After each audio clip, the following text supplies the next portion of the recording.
광주 전남권이었습니다. 광주 화정 아이파크 붕괴 사고가 발생한 지 오늘로 18일째를 맞습니다. 사고 당시 실종됐던 작업자 2명이 건물 잔해물 속에 매몰되어 있는 것이 확인됐지만 아직 구조하지는 못했습니다. 취재기자 연결해서 자세한 상황 알아보겠습니다. 하슬아 기자, 오늘 구조 작업은 어떻게 진행됩니까? 네, 중앙사고수습본부는 지난 25일과 어제 이틀 간격으로 건물 27층과 28층에서 실종된 작업자 2명이 매몰돼 있는 것을 확인했는데요. 밤샘 구조 작업을 펼쳤지만 좀처럼 구조 소식은 들려오지 않고 있습니다. 콘크리트 더미와 철근 등이 뒤엉켜 있는 데다 추가 붕괴 위험까지 상존해 작업이 쉽지 않기 때문인데요. 이 때문에 유압 절단 장비로 잔해물을 제거해 삽으로 일일이 걷어내는 힘겨운 작업을 이어가고 있습니다. 아직 발견되지 않은 다른 실종자 3명도 건물 27층 이상 고층부에 매몰돼 있을 가능성이 큰데요. 수습본부는 오늘 27층과 28층 사이에 지지대를 설치해 안정화 작업을 실시하는 한편 잔해물이 많이 쌓여있는 29층에 대한 진입로를 확보해 고층부를 집중 탐색합니다. 또 작업의 속도를 내기 위해 오는 주말까지는 고층부까지 인력과 장비를 이동하는 건설용 리프트를 설치하기로 했습니다. 한편 국토교통부 사고조사위는 무너진 201동 옆에 있는 203동의 39층에서도 바닥층 콘크리트 타설이 쳐져 있는 걸 발견했는데요. 사고조사위는 당장 붕괴 위험이 있는 상황은 아니지만 현대산업개발의 안전점검을 통보했다고 밝혔습니다. 지금까지 보도국에서 KBS 뉴스 하선아입니다. 네, 방금 보신 대로 지난 25일과 어제 실종자 추가 발견 소식이 들려왔지만 구조는 좀처럼 진척되지 않고 있습니다. 김혜린 기자가 실종자 매몰 지점은 어디인지, 구조는 왜 더딘지 정리해봤습니다. 사고 현장에서 실종된 노동자는 모두 6명입니다. 실종자들은 28층부터 34층 사이 아파트 상층부에서 작업하다 사고를 당했습니다. 첫 번째 실종자가 발견된 건 지난 13일, 지하 1층에서 발견돼 수습됐습니다. 두 번째 실종자는 지난 25일 오후 27층에서 발견됐고, 어제 오전엔 바로 위층인 28층에서 세 번째 실종자가 발견됐습니다. 금일 07시 30분부터 28층을 탐색 구조 중 11시 50분에 한 분을 추가 발견하였습니다. 진입로가 막힌 27층 실종자를 구조하기 위해 위층인 28층에서 접근하다가 다른 실종자를 찾은 겁니다. 28층 중심에 있는 단단한 벽을 뚫어 잔해물을 걷어냈는데 이 과정에서 세 번째 실종자가 발견됐습니다. 나머지 실종자들도 사고 당시 작업 중이던 27층 이상 고층부 잔해 더미 속에 있을 가능성이 큽니다. 하지만 구조가 쉽지 않습니다. 수습본부는 27층과 28층 발견 모두 내시경으로 확인했다고 밝혔습니다. 구조대원의 접근이 어렵다는 얘기입니다. 육중한 콘크리트와 철근이 뒤엉켜 진입조차 어려운 데다 바닥이 추가로 무너질 위험이 있어 중장비를 동원할 수도 없습니다. 지금 27층하고 28층은 지반이 약해서 중장비를 동원할 수, 초용의 중장비를 동원할 수 있는 상황은 아닙니다. 사고 18일째. 사고 현장을 지키고 있는 피해자 가족들은 속절없이 흘러가는 시간 속에 구조 소식만을 애타게 기다리고 있습니다. KBS 뉴스 김혜린입니다. 어제 광주 전남의 코로나19 신규 확진자가 749명으로 또다시 최고치를 경신했습니다. 광주에서는 집단 감염이 발생한 동구 소재 요양병원에서 15명이 추가되는 등 어제 하루 422명이 확진됐습니다. 전남에서는 목포가 102명, 여수 75명 등 가족과 지인 등을 중심으로 추가 확진이 잇따르면서 327명이 확진 판정을 받았습니다. 네, 최근 이렇게 오미크론이 확산되고 있어 걱정이 크죠. 코로나19를 치료하는 화이자사의 치료약이 최근 광주 전남 지역의 일부 약국에 배포됐지만 실제 처방을 하는 경우는 그리 많지 않습니다. 김광진 기자가 취재했습니다. 최근 코로나 치료제로 지정 약국에서 조제 중인 팍스로비드입니다. 목포에서 2곳뿐인 지정 약국 가운데 이 약을 조제받은 사람은 5명뿐입니다. 특별한 부작용 없이 잘 치료받고 계시고 약 잘 복용하시는 걸로 통화했습니다. 화이자사의 코로나 치료제인 팍스로비드가 지정 약국 등에 배정된 것은 지난 14일. 광주 전남에 각각 300명 넘게 치료약이 배정됐지만 처방이 이루어진 것은 광주가 17명, 전남에서는 13명에 그치고 있습니다. 재택치료 확진자를 중심으로 병원 처방이 이루어진 데다 최근까지 65세 이상자나 증상 발현 이후 5일 이내일 경우 처방하는 등 기준이 까다롭기 때문입니다. 실제 이제 진단 당시에 증상 발생일이 5일이 넘는 경우가 허다해서 처방을 놓치는 경우가 많습니다. 감기로 착각하고 며칠을 보내거나 토요일과 일요일이 끼어 있을 경우 기준인 5일을 넘기기 쉽습니다. 여기다 부정맥이나 고지혈증 약 등 23개 약과는 함께 복용할 수 없어 만성 질환이 많은 노인 인구를 고려하면 처방의 범위는 더욱 좁아질 수밖에 없습니다.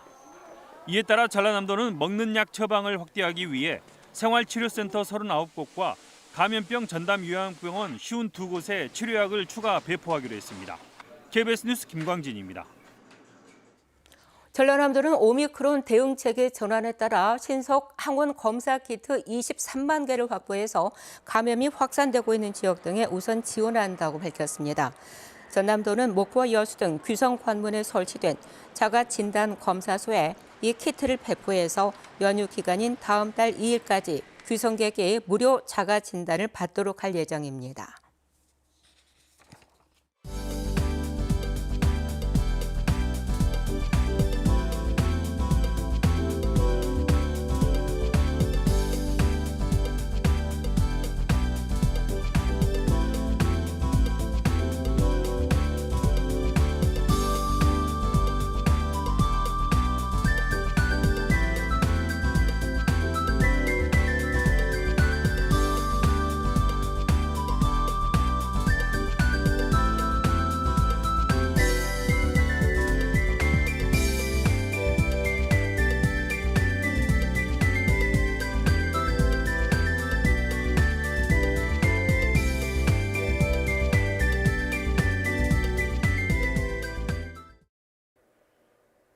오늘은 어제보다 조금 더 춥습니다. 광주의 아침 최저 기온이 영하 1.4도, 한낮 기온은 6도로 어제보다 1, 2도가량 낮겠습니다. 찬바람에 체감 온도는 더 낮으니까요. 옷차림 따뜻하게 하셔야겠습니다. 동부 지역을 중심으로는 점차 건조해지고 있습니다. 여수와 순천, 광양에는 건조주의보가 발효 중입니다. 바람도 약간 강하게 불고 있어서 산불 등 화재 예방에 더욱더 신경 쓰셔야겠습니다. 설 연휴 기간 동안에는 대체로 맑은 날이 많겠지만 설날인 화요일에 중부와 호남을 중심으로는 눈이나 비가 내리겠고요. 눈비가 그치고 수요일부터는 찬바람이 불고 점차 추워지겠습니다. 다음은 자세한 지역별 날씨입니다.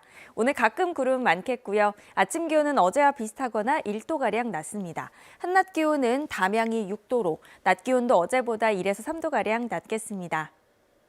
광양의 낮 최고 기온 9도, 여수 8도로 동부 지역은 어제보다 기온이 낮겠지만 그래도 비교적 포근하겠습니다.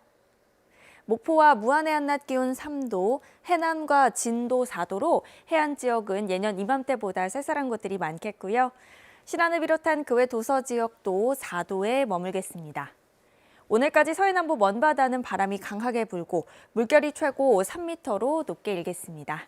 기상정보 전해드렸습니다. 다음은 희망 2022 나눔 캠페인 이웃돕기 성금을 보내주신 분들입니다.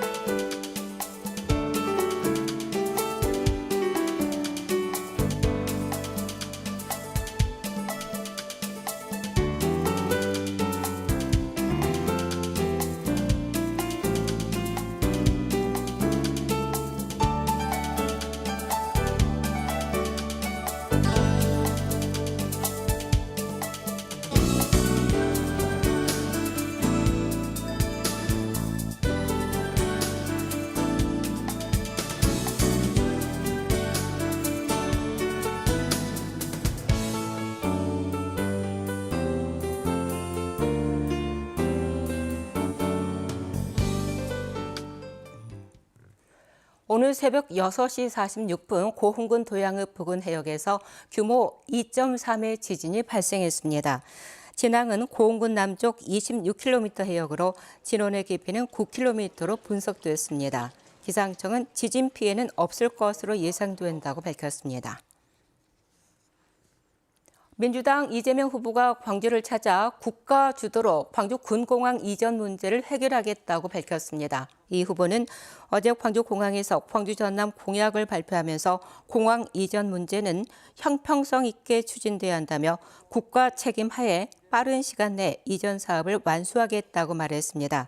이 후보는 또 인공지능 연구개발 인프라 조성, 미래 모빌리티 산업 육성, 광주역과 전남대 일대 스타트업 밸리 구축 등 광주와 전남 지역 관련 공약을 발표했습니다. 더불어민주당 소병철 의원이 보조금 유용 혐의로 벌금 2천만 원을 선고받은 허석 순천시장의 사과를 촉구했습니다. 소 의원은 어제 입장문을 내고 항소심 판결이 내려진 지난 25일 시장 비서실에서 재선가도 청신호라는 제목의 보도자료를 냈다며 고액의 벌금형을 받은 데 대해 시민들에게 사과하기보다 재선 출마의 장애물을 걷어냈다는 발표로 시민들에게 실망감을 주었다고 지적했습니다. 광주 제4수원지의 상수원 보호구역 해제가 논란이 되고 있는 가운데 광주시 시민권익위원회는 해제가 불가피하다고 판단했습니다. 시민권익위는 사수원지물을 사용해온 각화 정수장이 폐쇄된 만큼 보호구역 해제가 불가피하다며 대신 수질관리 대책을 마련할 것을 권고했습니다. 광주환경운동연합은 성명을 내고 상수원 보호구역을 해제한다면 수질이 나빠질 것이라며 용산강 유역 보전을 위해서 행정 절차를 중단할 것을 거듭 촉구했습니다.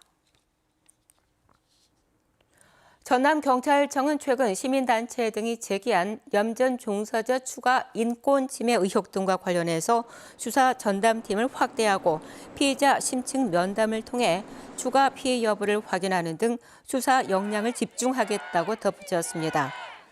전남노동권익센터 등은 최근 기자회견을 통해 임금 착취 등으로 구속된 염전 사업주와 관련된 추가 피해자가 있다며 긴급 분리 조치와 실태 조사, 가해 염전주 가족 염전에 대한 영업 정지 등을 요구했습니다. 광주시가 야간에도 의약품을 구입할 수 있는 공공심야 약국을 기존 2곳에서 5곳으로 확대합니다. 광주시는 지난해 서구와 북구에서만 운영하던 공공심야 약국을 올해 동구와 남구, 광산구에도 한 곳씩 추가로 지정했다고 밝혔습니다. 공공심야 약국은 밤 10시부터 새벽 1시까지 운영합니다. 금요일 아침에 함께한 KBS 뉴스를 마칩니다. 즐겁고 안전한 설 연휴 보내시기 바랍니다. 감사합니다.